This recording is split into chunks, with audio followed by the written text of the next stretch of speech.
Maaga akong nagising ngayong araw. May pasok man o wala, ganitong kaaga ako nagigising. At pagkasilip ko nga dun sa labas, madilim pa. Mga 4:30 ito ng madaling araw. Wala nang ulan dahil wala na yung bagyo dito sa atin. Lumabas nga pala si Papa Junior para bumili ng kape. At ito nga pala yung rechargeable na electric pan na ginagawa niya kagabi. Ang tagal na kasing naka-stock nito, mga 2 years na rin. Well nga pala, this is your Ate Charis and welcome to my vlog. Sa pagkakatanda ko, huling nagamit namin ito nung bagyong Carding pa. At mula nun, hindi na tumuling nagsindi pa. Kagabi kasi, malakas yung hangin, malakas yung bagyo. Kaya naman naisipan kong ipagawa ito kay Papa Junior. Ang naging problema lang pala nito ay yung battery niya. Buti na lang talaga at meron kaming extrang battery dito galing sa power spray niya na nasira na. Kaya ito, nagagamit na namin ito ulit. Dahil nagising na nga rin si Papa Junior, titimpla ko siya ng Milo. Yun kasi ang gusto niya. Hindi kasi talaga mahilig magkape si Papa Junior, kaya Milo o gatas ang tinitimpla ko sa kanya. Ngayong araw pala na to ay wala pa rin pasok. Kaya naman pinapasulit ko sa mga anak ko yung mga pagtulog kahit magising sila ng tanghali na. Dahil kapag may pasok na, maaga na naman silang gigising. Ganitong oras din kasi ako gumigising pag may pasok. Mas inaagahan ko para naman may time ako para sa sarili ko para mag-cellphone. Habang nagkakape nga kami dito, ang sabi sa akin ni Papa Junior ay nagugutom daw siya. Eh di sana kako, itlog na lang yung binili mo para nakakain tayo. Nawala daw sa isip niya na wala na kaming stocks na itlog. Kaya naman eto, tinitingnan niya kung ano yung dapat niya bibilin sa tindahan. Habang bumibili nga pala si Papa Junior ng itlog, pinalamas niya sa akin tong mga tirang kanin. At dahil magsasangag daw siya, gusto niya kasing luto sa itlog ngayon ay sunny side up. Kapag talaga nandito sa bahay si Papa Junior, wala akong iniintindi sa pagluluto dahil kusa na siyang nagluluto dito habang nandito siya. Alam niyo ba na si Papa Junior ay gutomen, kaya naman pag naisipan niyang magluto ay magluluto talaga yan. Habang kumakain nga kami ng almusal dito, nagkukwentuhan kami tungkol sa hanap buhay namin nung nasa Maynila pa kami. Noong nakatira kasi kami doon, meron kaming lugawan at meron kaming almusalan. Malakas sana ang bentahan, yun nga lang malakas din ang bayad sa renta ng bahay at renta ng tubig at kuryente. Nang magliwanag nga, nagwalis na ako dito sa harap ng bahay namin. Hindi ako nakapagwalis dito ng mga nakaraang araw dahil umuulan nga. Mas inuna ko muna dito sa loob ng bahay namin dahil pag nagwalis ako sa labas, mababasa ako. Syempre, ito nga pala lagi kong pinoproblema sa labas ng bahay namin, na kapag umuulan, naiipon dito yung mga tubig. Kaya naman winawalis ko to.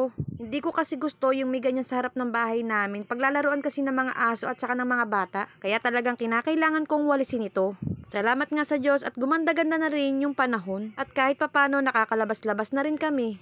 Katulad nga nito, nakakapagwalis na kami sa labas ng bahay namin. Panigurado na may mga pasok na bukas. Dahil nag-update sa amin yung mga teacher ng mga anak namin kung may pasok man o wala. Ngayong taon kasi, ang daming pumasok na bagyo, kaya naman ang dami nilang na-miss na lesson sa eskwelahan. Bubuksan ko na rin pala itong tabing ng bintana namin. Madilim kasi kapag hindi ko ito tinatanggal. Nakakaaliwalas kasing tingnan ang buong bahay namin kapag maliwanag. At saka para presko na rin kasi nakakapasok yung hangin sa loob. Tinanggalan ko na rin pala ng mga kuyagot itong bintana namin. Dahil minsan dito nagtatambak ng mga laruan yung mga anak ko. Kaya naman kinabukasan ko pa yun natatanggal dahil sa gabi nga, mas inuuna kong pakainin, linisin sila. May oras naman kasi ako kinabukasan para naman dito. Magsasaing na rin pala ako dahil magigising na yung mga anak ko. Dahil kahit nagbibiskwit sila sa umaga, kailangan pa rin nilang kumain ng almusal. Iba kasi ang kanin sa tinapay. Marami pa akong gagawin habang natutulog sila. Katulad nga nitong mga inurungan kong plato nung gabi pa. Napatiktik na to buong magdamag, kaya naman lalagay ko na to sa lalagayan namin ng plato dahil tuyong-tuyo na ang mga ito. Hindi ko kasi diretsang nilalagay to pagkatapos kong urungan dahil tutulong nga dun sa lalagayan. At meron nga akong isang pitchal dito na walang laman, kaya naman lalagyan ko ito. Kailangan kasi kahit tubig lang ang laman ng ref natin, may laman kahit papano. Hindi kasi ako nagbabakante na walang laman tong ref namin kahit tubig man lang. Pero may ibang laman to katulad ng mga chocolates na ginagamit ko sa mga cakes at icing na rin. Sa lahat din ng gamit namin sa bahay, ref ang ayokong mawala. Dahil malaking tulong talaga ang ref sa amin. Nagising na nga pala yung bunso ko na si Sabsab at naibili ko na rin sila ng biskwit na gusto nila. Pero bago niya to kainin, nag-toothbrush muna siya. Yan kasi ang bisyo niya tuwing gigising sa umaga. Nagwalis nga pala muna ako dito at nakita ko nga itong linoleum namin na ganito na yung itsura. Ngayong taon kasi hindi kami nakapagpalit nito. Kaya sabi ko next year pag kumita ulit kami papalitan na namin ito. Kahit anong linis kasi ang gawin mo pag may ganito talagang hindi siya malinis tingnan. Dito rin sa may gawing pinto meron ding parte na ganyan. Natanggal na rin dahil sumagko nga dun sa pinto dahil nung hindi pa namin ito napapagawa sumasabit yung linoleum dun sa pinto. Tuwang-tuwa nga ang bunso ko na si Sab sa kuya niya dahil nagsasayaw nga daw si kuya niya ng ice cream yummy, ice cream good. Pero sa tingin ko, hindi to ice cream yummy, ice cream good. Ito kasing bunso ko na si Sab, mahanginan lang yan, ay tuwang-tuwa na yan. Nagluluto nga pala ako ng sinampalukang manok at dahil nga wala akong gulay na maisip na mailagay, naalala ko nga pala na meron kaming talbusan sa likod. Kahit konti lang ang makuha ko, at least kahit papaano may gulay. Gusto rin naman kasi ito ni Noah. Pagkakuha ko nga ay hinugasan ko na ang mga ito. Dahil habang kumukuha ako ng talbos, pinapakuluan ko na yung manok.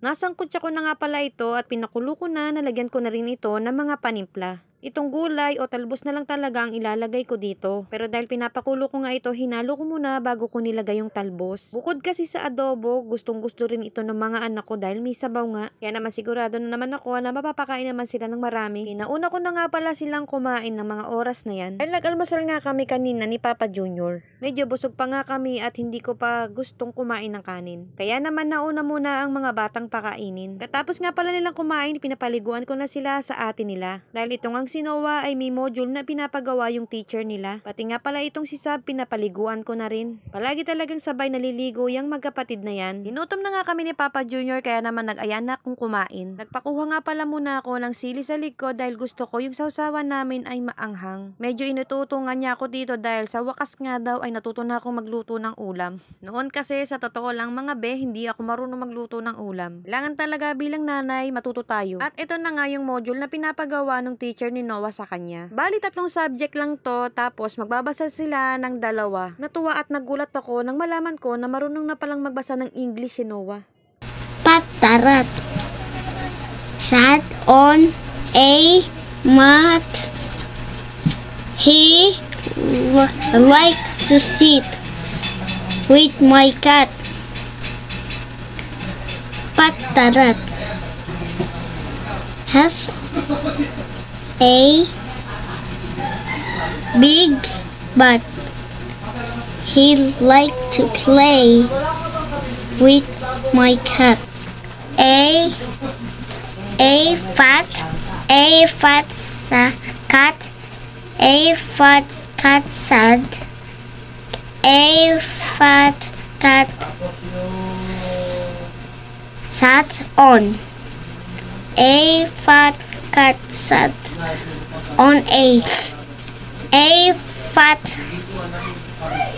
cat sat on a mat. Yun. Oh, next.